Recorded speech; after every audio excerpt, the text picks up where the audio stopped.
మన పరిస్థితి ఎట్లయిందంటే పెనం నుంచి అగ్నిగుండంలో పడ్డట్లు అయిపోయింది. ఒక విధంగా తెలంగాణ ప్రజలు చాలా బ్యాడ్ లక్.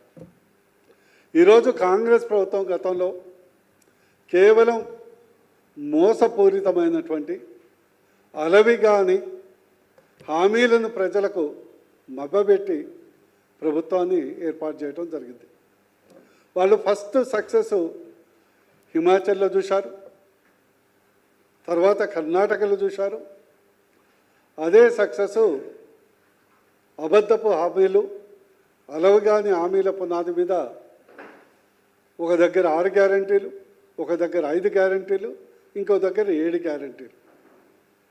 ఇక్కడ కూడా ప్రభుత్వం ఈ యొక్క అబద్ధపు హామీలతో రావటం జరిగింది. ఈరోజు కాంగ్రెస్ మేనిఫెస్టో ప్రకారమే, ఏదైతే కాంగ్రెస్ మేనిఫెస్టో ఉందో ఆ మేనిఫెస్టో ప్రకారమే ఏదైతే 6 గ్యారంటీలు ఏవైతే వాళ్ళు ఇచ్చారో వితిన్ 100 days అంటే 100 రోజుల్లో అమలు చేస్తామని వారు చెప్పడం జరిగింది. చేయటమే కాదు, తెలంగాణ రాష్ట్రంలో ఉన్నటువంటి దేవుళ్ళ మీద అందరి మీద ప్రమాణం చేయటం జరిగింది.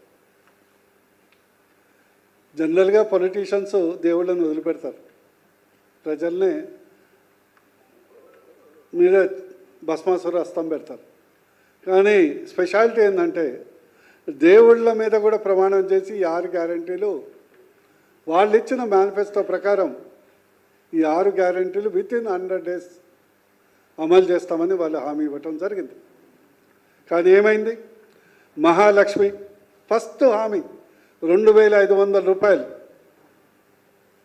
జాడ లేదు, 500కు గ్యాస్ సిలిండర్ అడిగే దిక్కు లేదు, ఉచిత బస్సు ప్రయాణం అరకొరగా నడిచినా ఆ భారమంతా మోసేది ఆర్టీసీ కార్పొరేషన్. కానీ ఇప్పటి వరకు దాదాపు 3000 కోట్ల రూపాయలు ఆర్టీసీకి బకాయిలు ఉంటే 300 కోట్లు కూడా ఇచ్చినటువంటి దాఖలాలు ఈ ప్రభుత్వానికి లేదు. రైతు భరోసా మీకు తెలుసు, కొండ నాలుక మందేస్తే ఉన్న నాలుక ఊడిందని మాకు తెలంగాణలో సామెత అయింది. రైతు భరోసా 15,000 దేవుడేరు, కానీ ఉన్న 10,000 పోయింది. ఎక్సెప్ట్ ప్రధానమంత్రి గారు ఇచ్చే కిసాన్ సమ్మాన్ నిధి తప్పితే తెలంగాణ ప్రజలు గత 3 కార్లు ఆల్మోస్ట్ యాసంగి అయిపోయింది, వర్షాకాలం అయిపోయింది, మళ్ళీ యాసంగి వస్తుంది, ఇంతవరకు రైతు బంధు ఊసలేదు. అదేవిధంగా ఏదైతే రైతు కూలీల